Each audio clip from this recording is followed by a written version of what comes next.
Dhjetra mijëra njerëz u mblodhën në qendër të Madridit për të protestuar kundër qeverisë së kryeministrit socialist të Spanjës Pedro Sánchez dhe për të kërkuar zgjedhje të parakohshme të përgjithshme, pasi partia e tij, administrata dhe familja e tij vazhdojnë përballen me një sër akuzash për korrupsion.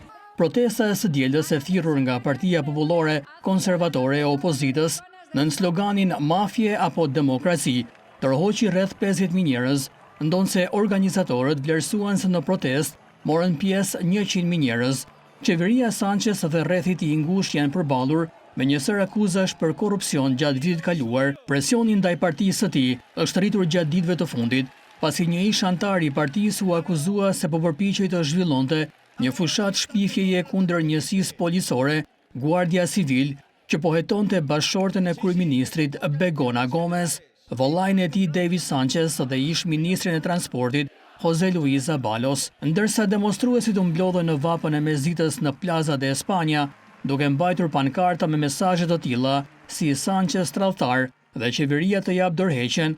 Udhëheqësi i opozitës Alberto Núñez Feijó përsëriti thirrjen e tij për zgjedhje të parakohshme. Spanja ka nevojë për një revolucion dhe ne do ta udhëheqim atë. Spanja e di shumë mirë se kush je dhe çfarë ke bërë, deklaroi kreu opozitar përpara turmës së protestuesve.